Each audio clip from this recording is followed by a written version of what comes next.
하나님 말씀 히브리서 11장 8절입니다.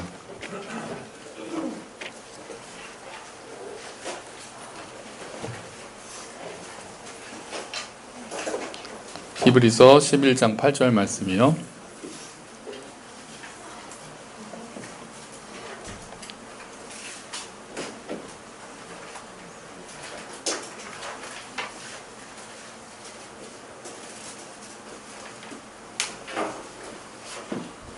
우리 한번 같이 읽겠습니다. 믿음으로 아브라함은 부르심을 받았을 때 순종하여 장래의 유업으로 받을 땅에 나아갈새 갈 바를 알지 못하고 나아갔으며. 아멘. 할렐루야. 네, 또 예배 오신 여러분 환영합니다. 감사합니다. 네. 지난주까지 우리들이 아벨, 에녹, 노아의 믿음을 봤는데요. 마지막에 세 명에 대해서 정리를 했었죠. 이렇게 해서 아벨은 무슨 믿음이라고 그랬습니까? 아벨은 예배하는 믿음 그랬습니다. 그러면 에녹은요? 동행하는 믿음이었죠. 노아는요? 순종하는 믿음이었어요. 오늘 아브라함도 이제 순종하는 믿음을 보일 텐데요. 오늘 아브라함이 믿음의 조상이라고 불리잖아요.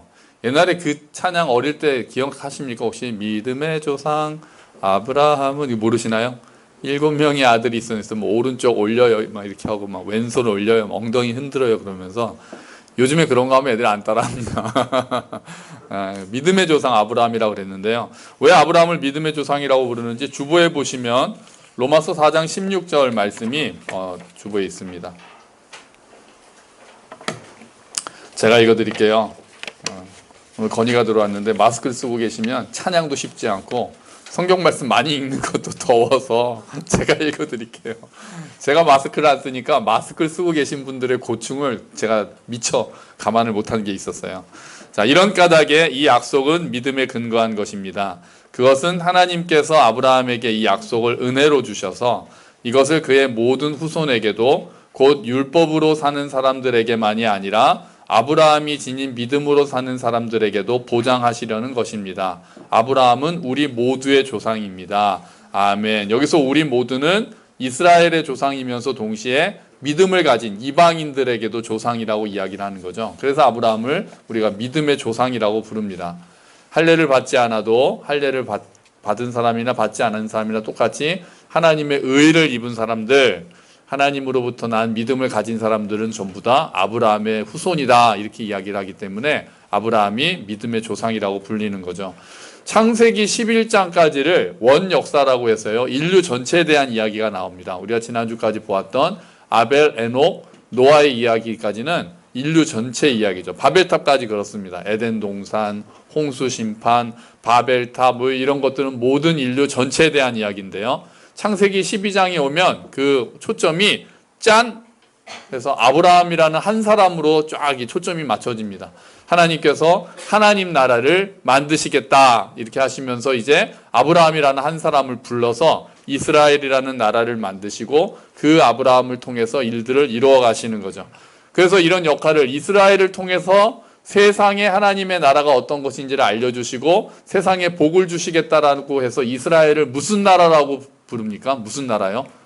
제사장 나라라고 부릅니다. 출애굽기 19장 6절에 너희를 내가 제사장 나라가 되게 하겠다. 이제 우리도 마찬가지로 제사장의 역할을 하는 거거든요. 그 시작이 아브라함으로부터 시작하는 거예요. 그래서 아브라함이 너무 중요한 사람이고 믿음의 조상이라고 불리는 사람이 되는 거죠. 자, 오늘 말씀, 오늘 성경 말씀 다시 한번 보시면은요. 11장 8절 말씀이요. 믿음으로 아브라함은 부르심을 받았을 때 여기까지가 먼저 딱 끊어집니다. 믿음으로 아브라함은 부르심을 받았을 때 아브라함의 믿음의 삶이 어디서부터 시작했다고요? 하나님의 부르심에서 시작이 됐다는 겁니다. 아브라함은 이때 처음부터 믿음이 막 있었던 사람이 아니라 아브라함은 우상 숭배를 하고 있었던 것이라고 봅니다. 갈대아 우르 지방에서 아버지 데라와 함께 우상을 섬기고 있었을 거라고 우리가 생각을 합니다. 그런데 하나님께서 아브라함을 딱 부르시는 거죠. 아브라함에게 이르시되라고 하시면서 아브라함을 딱 부르셔서 믿음의 삶을 살기 시작하고 믿음의 삶을 살도록 그 믿음의 삶을 시작하게 만드신 거죠. 우리 신앙도 마찬가지입니다. 우리 신앙도 마찬가지예요. 우리가 가지고 있는 믿음의 삶도 하나님께서 부르셨기 때문에 시작하신 줄로 믿습니다. 우리가 기독교라는 종교를 선택한 게 아니라, 우리가 선택한 게 아니라 하나님이 우리를 시작하게 만드셨다는 거죠. 여러분, 예수님 어떻게 믿게 되셨어요? 모태신앙도 계시죠? 뭐 저 같은 경우죠. 모태신앙. 우리 아이들은 다 모태신앙이겠죠? 거의 다 이제 모태신앙일 거고요. 또 어릴 때 친구 따라서 주일학교에 가시면서 교회를 처음 다니신 분들도 계시죠? 어릴 때 혹시 뭐 크리스마스나 이런 데 선물 준다 그러고 옛날에 추수감사절 때는 뭐 줬습니까? 떡 나눠줬습니다. 시루떡 나눠주고 부활절에는 달걀 나눠주고, 그래서 그것 때문에 교회를 나가서 이제 예수님을 믿게 된 사람도 있고요. 또 군대에서 초코파이 준다고 또 가서 교회를 다니기 시작한 사람도 은근히 있습니다. 군대에서 세례받고 이런 사람들 은근히 많이 있습니다. 믿는 배우자를 만나서 이제 교회를 나오기 시작하신 분들도 계시죠. 또 전에 좀 특이한 케이스는요. 전에 원경 형제 친구분이 한번 저희 교회 오셨는데, 그분은 그냥 성경을 읽다가 이게 진리다 생각해서 교회를 자기 발로 찾아가셨다고 그러더라고요. 그래서 야, 정말 이러기가 쉽지 않으신데 정말 대단하십니다. 그러니까 그분이 대단한 건 아니죠. 사실은 누가 대단하신 거예요? 하나님이 대단하신 거죠. 그래서 그렇게 처음 교회를 나오게 됐다는 것도 굉장히 신기하잖아요. 그러기가 쉽지 않은데, 그래서 정말 하나님을 찾으려고 또 진리를 찾고자 하는 마음에 하나님께서 응답하셨고, 아니 하나님이 먼저 부르셔서 하나님을 찾도록 만드셨다라고 되는 거죠. 이렇게 다양한 통로로 교회를 나오시게 되는 거예요. 그런데 교회를 다니다 보면, 그리고 믿음이 자라다 보면 결국은 뭐를 알게 됩니까? 아, 하나님이 나를 부르신 거구나, 이렇게 생각하게 되는 거죠. 아, 그렇구나. 내가 교회를 선택했다고 생각했는데, 그냥 친구 따라 교회 와서 하나님을 알게 됐다고 생각했는데, 그 모든 것이 하나님이 나를 부르셨던 거구나라고 생각하게 된다는 거죠. 하나님께서 먼저 부르셨기 때문에 우리가 반응할 수 있었고, 그렇게 됐기 때문에 우리가 이 자리에 와서 예배 드릴 수 있게 된 거죠. 하나님이 부르시지 않았으면 우리 모두는 믿음을 가질 수 없는 자들인 겁니다. 성경을 볼까요? 성경 주보에 보시면 로마서 1장 6절 7절 말씀이 있습니다. 같이 읽어보겠습니다. 너희도 그들 중에서 예수 그리스도의 것으로 부르심을 받은 자니라. 로마에서 하나님의 사랑하심을 받고 성도로 부르심을 받은 모든 자에게 하나님 우리 아버지와 주 예수 그리스도로부터 은혜와 평강이 있기를 원하노라. 아멘. 제가 읽어드린다고 그랬는데 또 이게 습관상 또 같이 읽자고 그랬어요. 자, 너희도 그들 중에서 예수 그리스도의 것으로 부르심을 받았다. 이게 로마에 있는 성도들한테 쓴 편지거든요. 예수 그리스도의 것으로 부르심을 받았다. 또 뭘로 부르심을 받았다고요? 성도로 부르심을 받았다. 할렐루야! 우리는 이 정체성을 잊어서는 안 됩니다. 우리는 성도로 부르심을 받은 자들이에요. 그러니까 우리가 나중에 하나님 앞에 섰을 때 하나님한테 뭐라고 감사 인사해야 되는지 아세요? 뭐라고 해야 되겠어요? 불러주셔서 감사합니다. 우리 그렇게 인사해야 돼요. 하나님 앞에 가서 하나님 저를 불러주시고 선택해 주셔서 감사합니다. 우리 그렇게 인사를 드린다는 거죠. 자, 교회가 또 헬라어로 뭐라고 했는지 기억하십니까? 교회가 헬라어로 뭡니까? 에클레시아. 에클레시아의 그러면 원래 뜻이 뭐라고 그랬는지 혹시 기억하시나요? 오래됐습니다. 이겁니다. 부름받은 사람들의 모임. 같이 한번 따라 하시죠. 부름받은 사람들의 모임. 이게 에클레시아고 이게 교회입니다. 교회는 하나님의 부르심을 받은 사람들이 모인 곳이죠. 그냥 좋은 사람들이 그냥 마음 맞는 사람들이 모인 곳이 아니라 하나님께서 부르셔서 만들어진 공동체입니다. 여러분, 하나님께서 우리를 함께 걷는 교회로 부르신 줄로 믿습니다. 아멘. 불러주셔서 감사합니다. 불러주셔서 감사합니다. 우리를 이 교회로 부르시고 한몸 되게 하시고 함께 예배드리게 하시고 교제하게 하시고 하나님을 알아가도록 하신 주님, 그 주님께 우리는 불러주셔서 감사합니다라고 고백을 해야 된다는 거죠. 자, 하나님께서는 이렇게 구원의 자리로 우리를 부르십니다. 그래서 아들로 삼아주시고 딸로 삼아주시고 우리를 하나님의 자녀로 이끌어 가시죠. 동시에 우리를 사명의 자리로 또한 부르시는 분이십니다. 우리를 사명의 자리로 부르세요. 성경의 인물들을 잘 보시면 자기가 자원해서 어떤 일을 하게 된 경우가 거의 없습니다. 내가 선지자가 되겠다거나 내가 사사가 되겠다거나 내가 지도자가 되겠다거나 내가 왕이 되겠다라고 자기가 막 지원해가지고 하나님 제가 하겠습니다라고 지원해서 된 경우가 거의 없습니다. 예수님 때도 마찬가지예요. 내가 예수님 제자가 되겠습니다라고 해서 지원한 경우보다 그러지 않는 경우가 많은 거예요. 아브라함도 아무 생각이 없는데 하나님께서 아브라함을 부르셔서 믿음의 조상이 되게 하셨죠. 모세는요, 하나님이 떨기나무로 찾아오셔서 모세야 먼저 부르셨습니다. 모세가 막 내가 이스라엘을 구원하겠다라고 막 열심히 기도하기보다는 멀리 떨어져서 도망가서 양을 치고 있었던 모세에게 하나님이 찾아오셔서 모세야 가라. 모세가 처음에 갑니까? 안 갑니다. 5번이나 모세는 거절합니다. 모세, 저는 못 갑니다. 저는 말도 잘 못합니다. 하나님이 누구신데요? 제가 누군데요? 그래서 보낼 만한 자를 보내소서 막 이렇게 얘기합니다. 모세는 계속해서 거절하지만 하나님께서 모세를 딱 붙잡으셔가지고 모세를 보내주시는 거죠. 사사들은 어떻습니까? 사사들이 막 내가 이스라엘을 구원하겠습니다 라고 하기보다는 어느 날 하나님께서 찾아오셔서 하나님의 영을 부어주십니다. 네가 이스라엘을 구해라. 그러면 하나님의 영이 임해서 이스라엘을 구하는 엄청난 일을 담당하게 하는 거죠. 다윗은 어땠습니까? 다윗은 제가 왕이 되고 싶습니다 생각을 했습니까? 아니요. 그런 생각도 못하고 있었습니다. 어느 날 다윗은 그냥 양떼를 치고 있었는데 사무엘이 찾아와서 굳이 양치고 있는 자기를 불러다가 기름을 부어서 하나님께서 다윗을 찾아내신 거죠. 이렇게 하나님께서 사람들을 찾아오셔서 부르시는 게 항상 먼저가 되는 거죠. 먼저가 되는 거예요.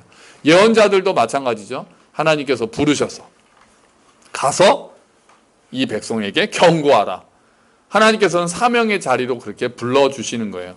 예수님도 아까 말씀드렸지만 제자들을 찾아가서 부르시죠.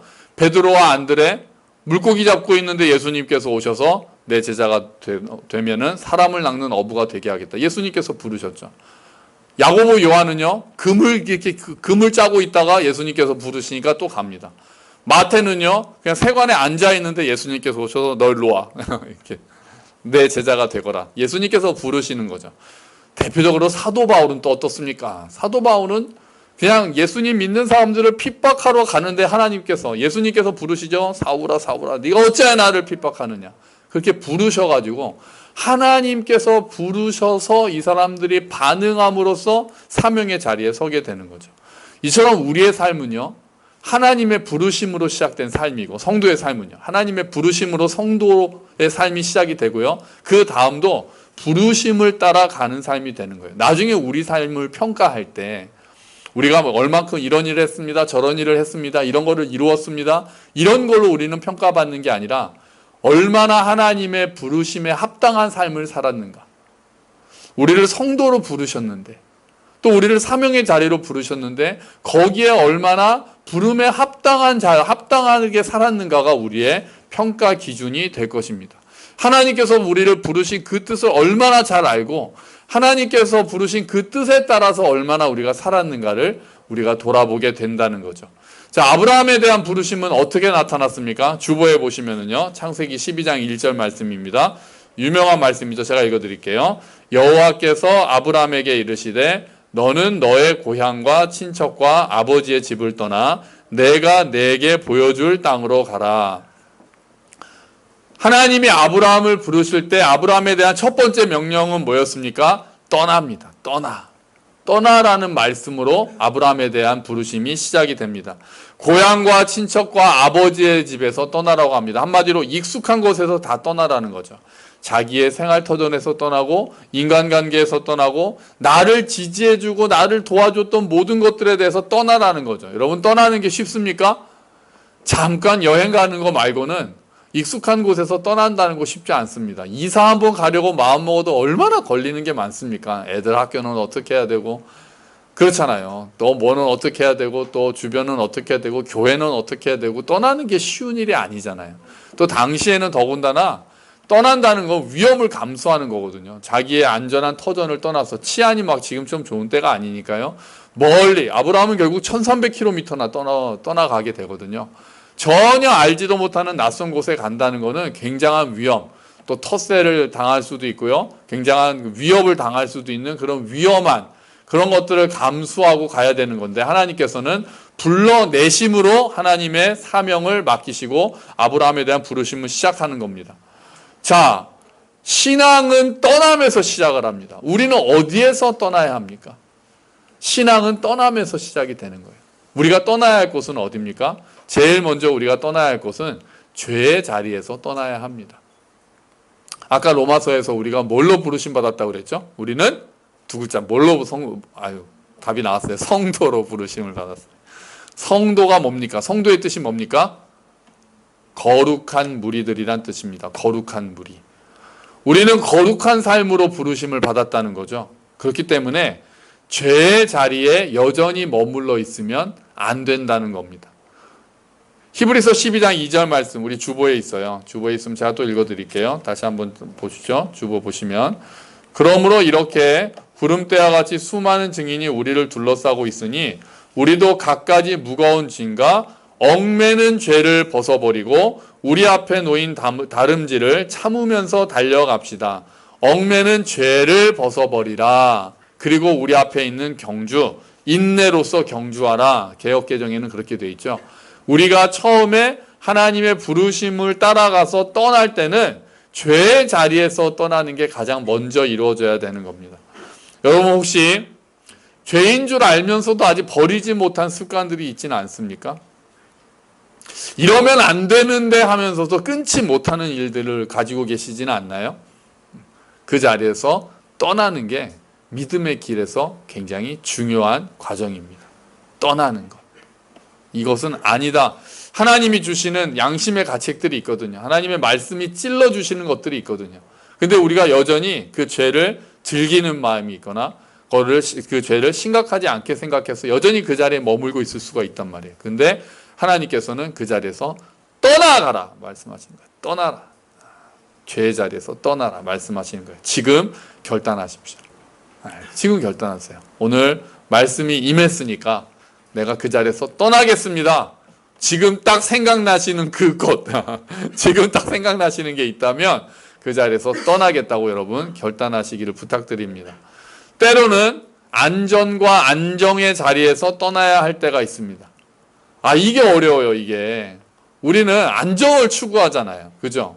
우리는 좀 안정을 추구하잖아요. 좀 편안한 삶, 또 안전한 삶, 안정된 자리 이런 것들을 추구하잖아요.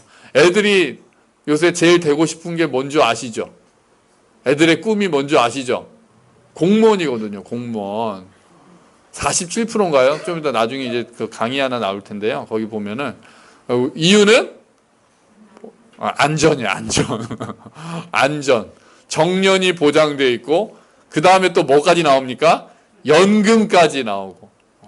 안정을 위해서 공무원이 되겠다는 사람들이 아이들의 꿈이 됐다는 거예요. 그 좀 안전만을 바란다는 거는 사실은 조금 슬프죠. 모험을 하고 도전을 하겠다라고 생각하는 게 원래 젊을 때는 그래야 되잖아요. 젊을 때는 또 어릴 때는 꿈이 저 때는 무조건 거의 대부분이 과학자였거든요. 그러다가 나중에 대통령 갔다가 연예인 갔다가 이제 다시 이제 공무원으로 왔어요. 뭐 지금부터 유튜버가 됐을지도 모르겠네요. 그렇게 간단 말이에요. 안전만 찾아가려고 하는 것은 사회가 그만큼 좀 불안하다라는 반증이 될 수도 있겠죠. 그래서 우리는 안전을 찾아가려고 하는데요. 안정을 찾아가려고 하는데 하나님께서는 때로는 그 자리에서 떠나라고 하실 수 있어요. 우리는요. 하나님께서 부르시면 떠나겠습니다라는 것을 염두에 두고 살아야 합니다. 그리스도인들은 그래요. 뭐 안전과 안정을 추구하는 게 잘못된 건 아니죠. 우리 가족들 안전하게 또 안정을 가지고 살아야 되는 거 맞는데요. 혹시라도 내 마음 한구석에는 어떤 마음이 항상 있어야 되냐면 주님 저를 부르시면 주께서 저를 부르시면 떠나겠습니다라는 마음이 이만큼 남아 있어야 돼요. 언제 누구에게 하나님의 말씀이 떠나라 이 말인지 모른단 말이에요. 그 마음이 우리 안에 있어야 돼요. 넋놓고 그냥 주여 여기가 좋사오니라는 마음으로만 살면 안 된다는 거예요. 무조건 가야 되는 건 아니지만 우리가 안에 하나님의 부르심이 있을 때 있어요. 안전과 안정의 자리를 가장 아주 거기서 떠나는 삶을 아주 대표적으로 사시는 분들이 어떤 분들이세요? 선교사님들이시잖아요. 정말 알지도 못하는 그런 나라, 정말 낯설고 그가 물설고 그런 곳에서 복음을 전하기 위해서 선교의 일들을 감당하시는 분들 보면 얼마나 놀랍습니까? 진짜 고향 친척 아비의 집을 떠나서 그렇게 가신 분들이잖아요. 또 요즘에는 전문적으로 목회를 하신 분들도 아닌데, 그런 분이 아닌데도 자기 그냥 일 다 하시고 은퇴하신 다음에 복음을 전하겠다고 그냥 선교지로 가셔서 거기서 복음을 전하시는 분들, 그런 분들도 계신단 말이에요. 불편하지만 하나님이 나를 부르셨다는 것을 딱 깨달았을 때 불편하고 불안하고 좀 걱정되고 우려가 되지만 그 자리로 가시는 분들이 계신다는 거죠. 하나님의 부르심에 순종해서 떠난다는 거죠. 여러분, 그렇기 때문에요, 안전과 안정을 최고의 가치로 두는 삶은 그리스도인의 삶하고 조금 차이가 있습니다. 안정이 최고의 가치가 되어서는 안 됩니다. 부르심에 순종하는 게 최고의 가치가 되어야 합니다. 그래서 염두에 두시라는 거예요. 염두에 두시라는 거예요. 주여 저는 아닙니다, 이렇게 기도하지 마시고, 저는 그렇게 우리가 꼭 어디 뭐 선교 어디 아프리카로 떠나라 그런 말씀이 임할 거라는 건 아니지만 어떤 일의 자리로 우리를 부르실 수가 있단 말이에요. 불편한 길로 가야 될 때가 있단 말이에요. 그것을 우리가 염두에 두고 살아야 되는 거예요. 그리고 주님 부르신다면 순종하겠습니다라는 마음을 늘 가지고 있어야 된다는 거죠. 우리 교회도 마찬가지예요. 교회 이제 우리 6년 지났잖아요. 6년 지났고 7년을 향해 다가가고 있는데요. 우리 교회가 상당히 안정되어 있습니다.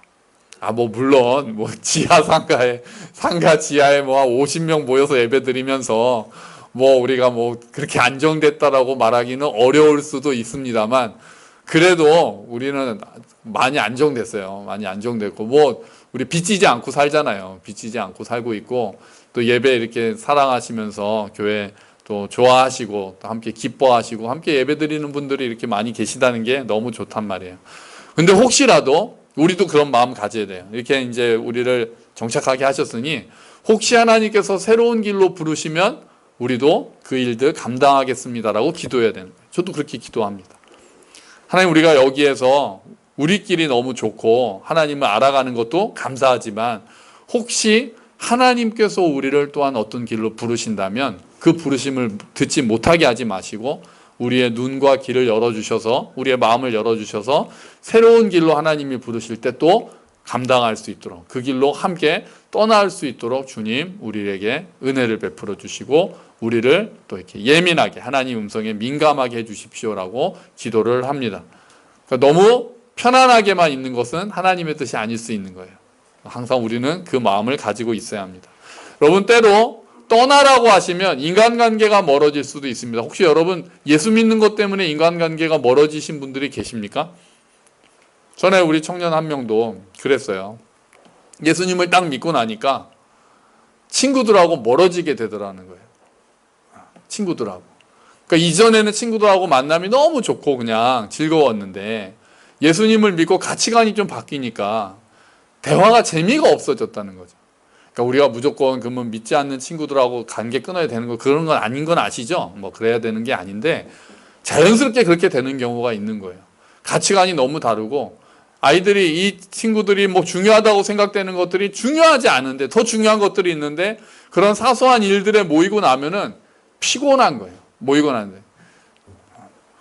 나면 그 모임이 사모하고 너무 즐겁고 다시 가고 싶고 그런 게 아니라 그냥 시간이 좀 아깝고 그렇게 되는 거예요. 그리고 그 친구들도 나를 불편해 하더라는 거예요. 자기를.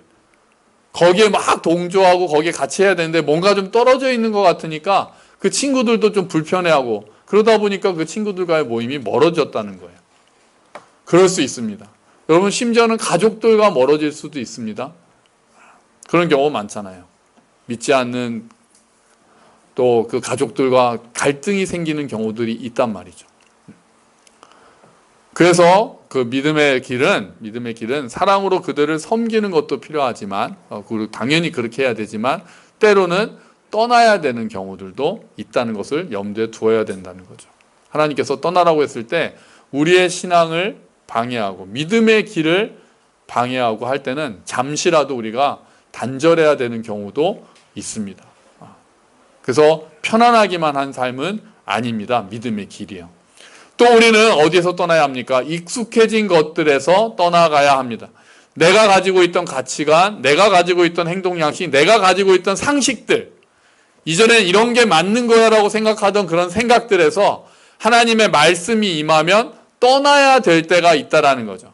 말씀을 진지하게 묵상하고 생각하다 보면 내가 가지고 있는 생각들을 바꿔야 되는 경우가 있는 거예요. 우리가 가지고 있는 생각들이 세상 풍조에 따른 것들이 대부분이잖아요.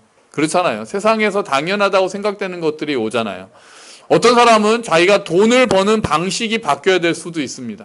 이전에는 관행처럼 그냥 가지고 그냥 내가 당연히 세상에서 다 하는 것처럼 우리가 돈을 벌다가 어느 순간에 하나님의 말씀이 임하시고 하나님이 나를 불러내신 것을 경험하면 그런 일들은 이제 못하게 되는 경우가 있는 거죠. 아, 이건 하나님의 뜻에 맞지 않는데? 어떤 사람은 돈을 쓰는 방식이 달라질 수도 있습니다.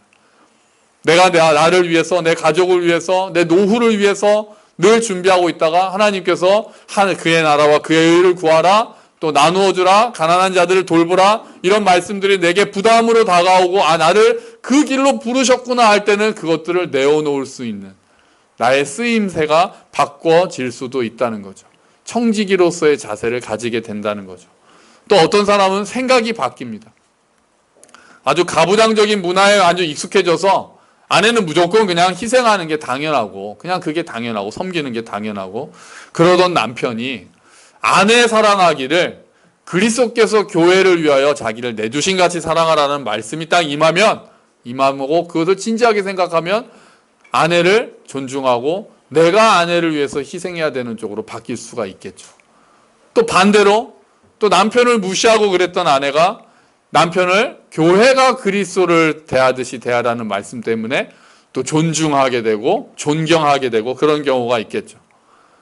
자녀들 또한 부모님에 대해서 불만을 가지고 무시하고 그랬던 자녀들이 부모를 공경하는 것이 약속 있는 첫 계명이구나라는 말씀이 임하면 그 익숙하고 또 다른 애들은 막 부모님에 대해서 함부로 이렇게 대하더라도 그러지 않아야 되겠다라는 마음을 가질 수도 있겠죠.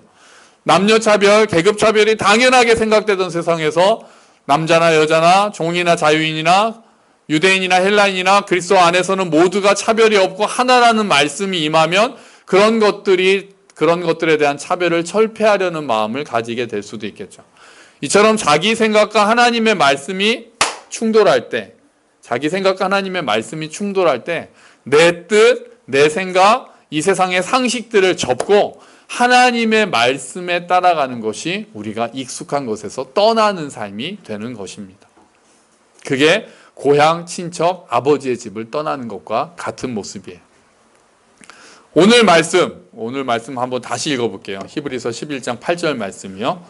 같이 읽겠습니다. 믿음으로 아브라함은 부르심을 받았을 때 순종하여 장래의 유업으로 받을 땅에 나아갈새 갈 바를 알지 못하고 나아갔으며 아멘. 아브라함은 하나님의 부르심을 따라 떠나갈 때 갈 바를 알지 못하고 나아갔다고 합니다. 창세기 12장 아까 주보에도 보시면 내가 내게 보여준 땅으로 가라고 안 하시고 보여줄 땅으로 가라고 하십니다. 구체적인 지시를 하지 않으시는 거예요. 이게 어렵습니다. 이게 어려워요. 하나님이 나를 어디로 부르셨을까? 어느 길로 가라고 하시는 걸까를 그것들을 분별하고 가는 게 사실은 제일 어려운 부분입니다. 아브라함처럼 하나님께서 나타나셔서 이 길로 가라라고 하시면 갈 마음이 있죠. 걱정도 되지만 정말 내가 너와 함께 할 테니 내가 너에게 복을 줄 테니 이 길로 가라라고 하시면 가겠는데 우리가 하나님의 말씀이 우리를 어디로 끌고 가는지 어디로 인도해서 가는지 나를 어디로 부르시는지를 알기가 어려울 때가 많은 거예요. 하나님이 이렇게 많은 것들을 보여주시지 않아요. 하나님이 하시는 방법은 약간의 부르심에 응답하는 삶을 원하시는 거예요. 하나님께서 보여주신 만큼 이쪽인가? 이것을 하라고 원하시는 건가? 이 자리에서 내가 이렇게 말씀을 따라 섬기라고 말씀하시는 건가? 라고 생각될 때 그 부르심, 그 말씀에 순종하는 삶이 하나님이 원하시는 삶이에요. 모든 것들을 알고 가는 삶이 아니라 앞길이 확실하지 않지만 지금 이 자리에서 내가 하나님께 순종하면서 가겠다라는 마음. 보여주시는 만큼 내가 걱정되지만 한 걸음 한 걸음 가겠다라는 마음이 하나님이 원하시는 마음인 거예요. 그래서 하나님은 우리가 한 걸음 가면 그 다음 길을 또 보여주시고 한 걸음 가면 또 보여주시고 이렇게 조금씩밖에 인도하지 않으세요. 다 보여주시지 않으세요. 왜요? 하나님께서 우리에게 기대하시는 것은 믿음의 삶이기 때문에 그래요. 믿음으로 순종하는 삶을 기대하시기 때문에 모든 것을 다 알고 우리가 예상하고 결과까지 알고 가는 삶이 아니라 잘 모르지만 하나님의 부르심을 따라 모험하는 삶을 원하시는 거예요. 우리를 사랑하시는 하나님이 부르셨기 때문에 두려운 마음도 있지만 그 하나님을 의지하고 나가는 마음, 그 하나님을 신뢰하고 내딛는 걸음, 그것을 하나님께서 기뻐하시는 거죠. 모든 상황 속에서 하나님을 신뢰하고 가는 그 걸음을 하나님께서 기뻐하시고 믿음으로 인정해 주신다는 것이고 그 길에 함께 하시는 겁니다. 여러분, 우리는 하나님의 부르심에 민감해져야 합니다. 그리고 부르심에 하나님께서 부르신다라는 생각이 들면 과감하게 떠날 것을 우리가 염두에 두고 살아야 합니다. 우리를 하나님의 자녀로 우리를 부르신 하나님께서 언제든지 새로운 자리, 새로운 길로 우리를 부르실 수 있다는 것을 생각하고 있어야 됩니다. 그리고 그럴 때 주님, 제가 가겠습니다라는 마음을 가져야 합니다. 기억하고 있어야 됩니다. 하나님의 부르심을 잘 분별할 수 있게 해달라고 기도해야 되겠습니다. 그리고 하나님께서 부르셨을 때 떠날 수 있는 용기를 달라고 또한 기도해야 되겠습니다.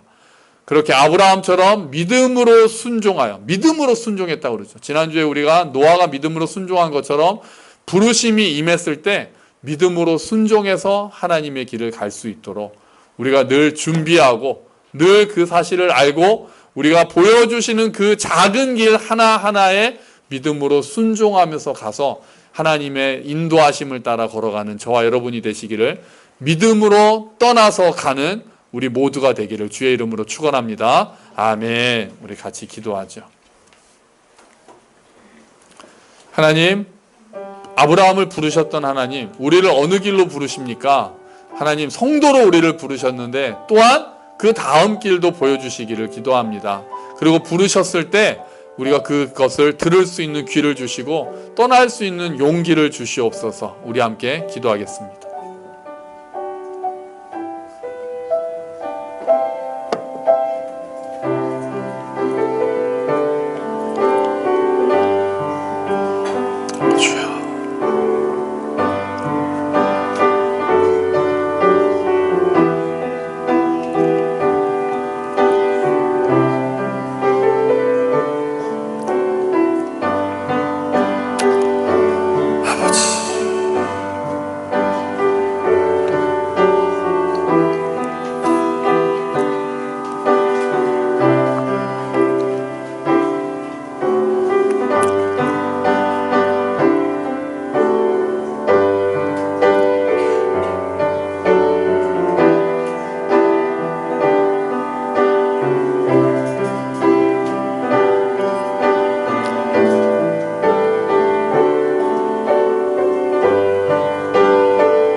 우리에게 분별할 수 있는 지혜를 주시고 인내를 주시고 용기를 주셔서 하나님의 부르심에 합당한 삶을 살게 하시고 하나님 그 부르신 대로 우리가 갈 수 있도록 부르신 곳에서 예배하며 갈 수 있는 우리가 되게 하여 주시옵소서. 주님 감사합니다. 감사합니다. 도와주시옵소서. 아멘.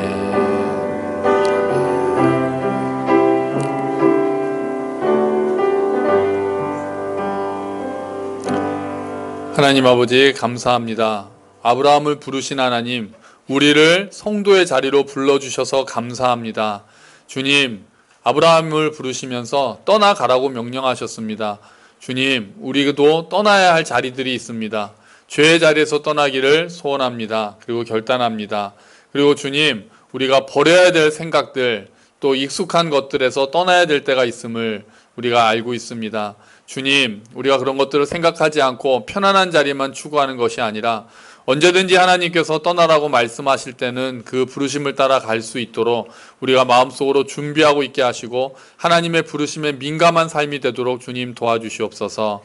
주님, 우리가 떠날 때는 항상 두려움이 있습니다. 하나님을 더욱더 의지하는 마음이 있어야 되겠습니다.